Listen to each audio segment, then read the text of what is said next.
أعوذ بالله من الشيطان الرجيم بسم الله الرحمن الرحيم وبه نستعين وصلى الله على سيدنا محمد وآل بيته الطاهرين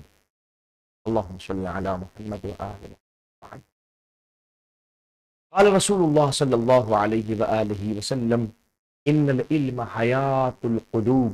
ونور الأبصار من العمى وقوة الأبدان من الضعف. حضور سرور کائنات ارشاد فرماتے ہیں بے شک علم دلوں کے لیے حیات ہے. دل زندہ ہوتے ہیں تو علم کی دنیا نور الابصار من العمى. اگر آنکھوں کے اندر اس اندھے پن سے انسان دور ہوتے ہوئے آنکھوں میں نور چاہتا ہے تو علم کی بنیاد پر میسر ہو. اور فرماتے ہیں اگر بدن کو کمزوری سے محفوظ رکھنا چاہتے ہو اور اس کو قوت دینا چاہتے ہو تو وہ بھی علم کی بنیاد پر. دیکھیے غور کیجیے ہماری زندگی میں دل کا زندہ ہونا، آنکھوں کا نورانی ہونا اور بدن کا قوی ہونا کتنا زیادہ اہم ہے.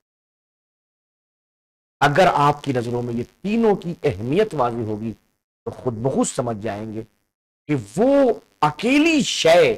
جو ان تینوں کو قوت دے رہی ہے،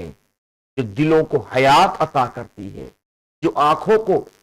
نور عطا کرتی ہے، جو بدن کو قوت عطا کرتی ہے، حاصل کرنا ہم سب پہ کتنا ضروری. اللہ ہم سب کو حضور سرور کائنات کے بتائے ہوئے راستے پر چلنے کی توفیق دے. عقل عملی کے وہ اسباب جو حسن و قب پر حکم لگاتے ہیں ان کو شمار کیے جا رہا ہے. 4 اسباب کا ذکر کیا جا چکا ہے. الخامس ای السبب الخامس، 5واں سبب.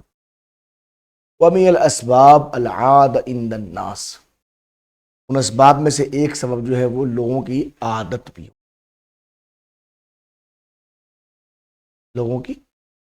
جیسے اعتیادہم احترام القادم،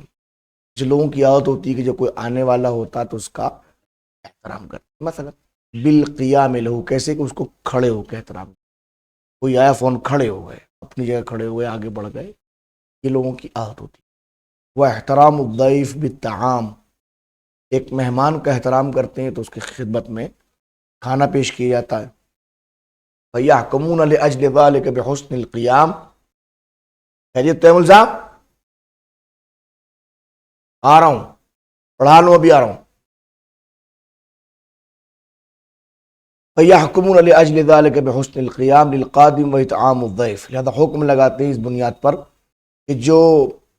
کھڑا ہو رہا ہے وہ اچھا ہے ایک آنے والے کے لیے، جو مہمان کو کھانا پیش کر رہا ہے ایک کام اچھا ہے. والعادات العامہ کثیرہ و متنوعہ، لوگوں کی عادتیں بہت ساری ہوتی ہیں اور الگ الگ قسم کی ہوتی ہیں. متنوعان تنوع رکھتی ہیں اس کے اندر. جیسے آپ نے دیکھا ہوگا کہ ہم آئیں گے تو کھڑے ہو کے ہم مصافحہ کرتے ہیں. کچھ لوگ جو ہیں وہ صرف ایک ہاتھ ملاتے ہیں، کچھ لوگ جو ہیں وہ گلے ملتے ہیں، کچھ لوگ گلے ملنے کے اندر پورے دونوں طرف سے گلے ملتے ہیں، کچھ لوگ گلے نہیں مل جا رہا ایران وغیرہ وہ صرف رخسار پر رخسار رکھتے ہیں، چومتے ہیں. تو یہ سب کی عادتیں الگ الگ احترام کی. فقط تکون العادت تختص باہل بلد او قطر او امہ، عادت کبھی اہل بلد سے مخصوص ہوتی ہے، شہر والوں کی، یہاں کے شہر والوں کے کچھ اور ہے، لکھنؤ والوں کے کچھ اور، دہلی والوں کے کچھ اور، او قطر یا کسی ایک پوری مطلب آپ کے کنٹری کی عادت جو ہے وہ پورے ایک ملک کی عادت الگ ہوتی ہے، او امہ یا کسی امت کی عادت الگ ہوتی ہے. وقد تعم جميع الناس فی جمیع الاصول و فی عصر، اور کبھی کبھی تمام لوگوں کے درمیان ایک عادت جو ہے وہ عام ہوتی ہے. ہر زمانے کے اندر دیکھیے، ہر کسی بھی یا کسی خاص مخصوص زمانے میں اس وقت سے اس وقت تک یاد، اس وقت سے اس وقت یاد وغیرہ. فتختلف لاجل ذلك القضايا التي يحكم بها بحسب العادة، لہذا یہی وجہ ہے کہ ان تمام قضیوں کے اندر جو ہے وہ عادت کے مطابق حکم میں اختلاف پایا جاتا ہے. فتكون مشہورہ عند القوم الذين لهم تلك العادة، تو کبھی کبھی کوئی قضیہ جو ہے وہ کسی ایک قوم کے نزدیک مشہور ہوتا ہے چونکہ وہ عادت اس کے اندر پائی جاتی ہے، دون غیرہم، اور دوسرے کے اندر نہیں ہوتا چونکہ وہ عادت اس کے اندر نہیں پائی جاتی ہے. وَكَمَا يَمْدَحُ النَّاسَ الْمُحَافِظِينَ عَلَى الْعَادَاتِ الْعَامَّةِ، اور بس ایسے ہی لوگ جو مدح کرتے ہیں ان محافظین کی جو ان عادت کے اوپر قائم رہتے ہیں، جو ان عادتوں کو، میں گھر سے نکلا ٹوپی لگا کے نکلا، تو ٹوپی لگا کے نکلنا میری ایک عادت ہے، تو میں عادت کے اوپر اب دوسرے کہ بھائی بہت اچھے انسان ہیں یہ، جب دیکھیے ٹوپی میں رہتے ہیں، تو میری عادت کی بنیاد کے اوپر اس کی مدح ہو رہی ہے۔ یذمون المستحنین بہا، اور جب مذمت بھی کرتے ہیں لوگ اگر اس کی کوئی احانت کرتا ہے، ارے دیکھو جب بھی دیکھو ملا جی بنے پھرتے ہیں، معلوم ہے اس پہ بھی لوگ مذمت کر رہے ہیں۔ سواء كانت العادة حسنة من ناحیہ عقلیہ اور عاطفیہ اور شرعیہ، چاہے وہ عادت جو ہے وہ عقلی اعتبار سے اچھی ہو، عاطفی اعتبار سے اچھی ہو، شرعی اعتبار سے اچھی ہو، اور سیئہ قبیحہ من احد هذه النواحی، یا ان کسی ایک ناحیت سے وہ عادت بری ہو، مثلا عقلی اعتبار سے بری ہو، مثلا عاطفی اعتبار سے بری ہو، شرعی اعتبار سے بری ہو، فتراہم یذمون من یرسل لحیتہ اذا اعتادوا حلقہا، آپ دیکھیں گے لوگوں کو کہ مذمت کرتے ہیں اس انسان کی کہ جو انسان اپنی داڑھی کو چھوڑ دیتا ہے،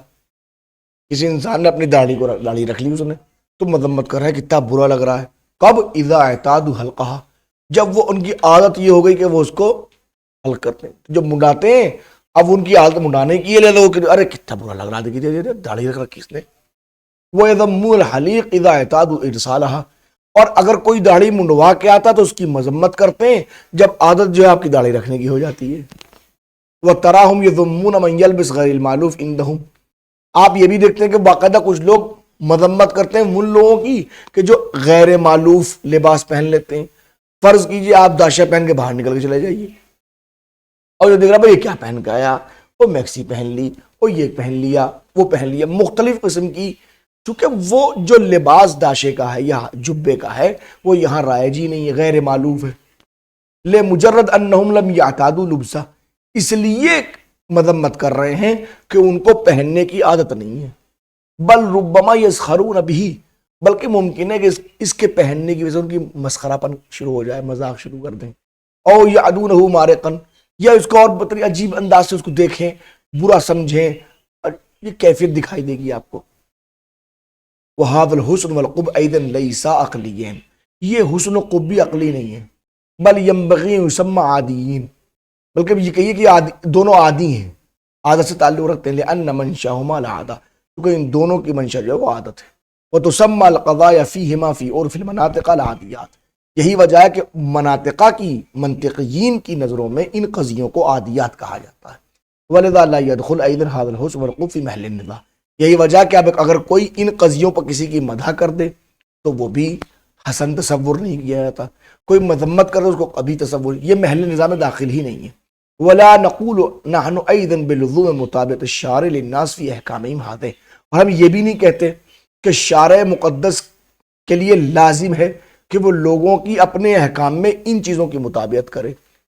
بالکل بھی نہیں کہتے ہم، لأنهم لم يحكموا فيها بما هم عقلاء، اس لیے کہ اس منزل پہ لوگ جو ہیں وہ عاقل ہونے کے اعتبار سے اس پہ حکم نہیں لگاتے،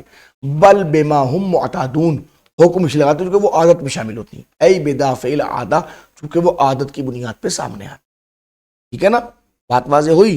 نعم بعض العادات قد تكون موضوعا لحکم الشارع، یہ تمام قضایا جس کو منطقیین عادیات میں شمار کرتے ہیں، چونکہ عادت سے تعلق ہے، محل نظام میں نہیں ہے، کنفرم ہو گیا، نہ ہی شارع مقدس ان کی مطابقت کا اپنے احکام میں حکم دیتا ہے، پتہ نہیں دیتا، چونکہ یہ عادت کی بنیاد پر ہیں، کسی اور بنیاد پر نہیں ہے، لیکن کہہ رہا نعم، ہاں بعض العادات قد تکون موضوعا لحکم الشارع، کچھ عادات ایسی ہیں جو حکم شارع کے لیے موضوع ہوتی ہیں، مثل حکمہ بحرمت لباس الشہرہ، شارع مقدس کا حکم ہے کہ جس لباس کی شہرت کسی قوم سے وابستہ ہے اس کا استعمال کرنا حرام ہے، کل تک ٹائی لگانا حرام تھا، چونکہ ٹائی مخصوص تھا عیسائیوں سے، یہ نشانی تھا صلیب کی، کرتے نا صلیب کی نشانی جس پہ حضرت عیسیٰ کو سولی دی گئی تھی، تو اس کی نشانی تھا، وہ پہنتے تھے، تو فقط عیسائیوں سے باقاعدہ معصوم جملے بولا تشبہو بالیہود، مثلا یہودیوں سے مشابہ نہ ہو جاؤ، قرآن متقین کا جملہ ہے۔ ویسے ہی ہے کہ من شبہ بقوم فہو منہم، جو کسی قوم سے مشابہ ہوگا وہ انہی میں شمار کیا جائے گا، وہ انہی میں سے ہے۔ تو لہذا بچانے کے لیے کہ کوئی مسلمان عیسائی شمار نہ ہو، یہ کہا حرام ہے۔ لیکن اب آفس، اسکولز اور اکثر جگہ پر یہ ڈریس میں شامل ہو گئی، تو لباس شہرہ ختم ہو گیا، حرمت ختم ہو گئی۔ شہرت کہاں سے آئی لباس میں؟ عادت ہی سے تو آئی ہے۔ اے اللباس غیر المعتاد لبسو عند الناس، ایسا لباس کہ جس کا پہننا لوگوں کے نزدیک عادتاً شمار نہ کیا جاتا ہو، اس کا پہننا حرام ہے، شہرت ہے، فلاں قوم کا لباس ہے۔ ولیکن ھذا الحکم لا لاجل المتابعہ لحکم الناس، لیکن یہ جو حکم لگایا اس لیے نہیں ہے کہ تاکہ حکم ناس کی مطابعت کی جائے، ان کا تتبع ہو، ان کی اتباع کی کرتے ہوئے کام کر رہا ہے، نہیں شارع مقدس لوگوں کو دیکھ رہا ہے، لوگ جو کر رہے ہیں اس کے مطابق حکم لگا رہا ہے، ایسا نہیں ہے۔ بل کیوں؟ بل لأن مخالفت الناس فی زیہم علی وجہ یثیر فیہم السخریہ والاشمئزاز، بلکہ اس لیے لوگ مخالفت جو اس مرحلے پر ہے وہ اس عنوان کے تحت ہے کہ اس سے سخریت پیدا ہوتی ہے، اس سے لوگوں کے درمیان مزاح کا انسان جو ہے محور بن جاتا ہے اور لوگوں کے جملوں کا محور بن جاتا ہے۔ دیکھیں وہ چلا جا رہا ہے، وہ چلا مثلا اس طرح کی فیہ مفسدہ موجبہ لحرمت لباس ھذا اللباس شرعاً، یہی وجہ ہے کہ اس بنیاد پر اس لباس میں چونکہ فساد پایا جاتا ہے تو یہ شرعاً حرمت کا موجب بن گیا۔ وہذا شیء آخر غیر ما نحن فیہ، اور یہ ایک دوسری بات ہے، اس کا موضوع ہی بدلا ہوا ہے، ہم اس موضوع میں گفتگو نہیں کر رہے ہیں، موضوع گفتگو کرتے تو اس تفصیل میں آتے۔ فتحصل من جمیع ما ذکرنا، اب جو کچھ ہم نے ذکر کیا اس سے کچھ نتیجہ نکلا، ہاں نتیجہ نکلتا ہے۔ وقد اطلنا الکلام، ہم نے کلام کو تفصیل سے بیان کیا، لغرض کشف الموضوع کشفا تاما، تاکہ موضوع مکمل طور پر سامنے آ سکے اور موضوع کے اندر کسی قسم کی کوئی کمی نہ رہ سکے۔ انه ليس كل حسر وقبح بالمعنى الثالث موضوعا للنظام على شاعرہ، کہ یہ ہر حسن و قبح تیسرے معنی کے اعتبار سے اشاعرہ کے ساتھ میں نزاع کا باعث نہیں ہے، بل خصوص ما کان سببہ ادراک کمال الشیء اور نقص ولا نحو کلی، بلکہ خاص طور پہ جو موضوع نزاع ہے وہ ہے کہ جس کا سبب ادراک ہو، اور ادراک کیسا؟ کمال شے کا ادراک یا نقص شے کا ادراک ہو، مگر کیسے؟ کہ جزئی اعتبار سے کہ نہیں، علی نحو کلی، کلی اعتبار، اگر کلی اعتبار سے کسی شے کے کمال یا نقص کا ادراک ہو رہا ہو تو اس ادراک کا سبب جو ہوگا وہ نزاع کا سبب ہوگا۔ وما کان سببہ ادراک ملائمتہ او عدمہا، یا یہ کہ جس کا سبب ادراک ملائمہ ہو یا ادراک عدم ملائمہ ہو، جہاں نفس کا میلان نظر آ رہا ہو یا نفس کا میلان نظر نہیں آ رہا ہو، کہاں سے نظر آ رہا ہے یہ دیکھنا، علی نحو کلی، کلی اعتبار سے، ایدن من جہت مصلحہ نوعیہ و مفسدہ نوعیہ، اس اعتبار سے کہ اس کے اندر نوع کی مصلحت ہے اسی لیے وہ ملائم نفس ہے، یا مفسدہ نوع ہے اسی لیے اس کے اندر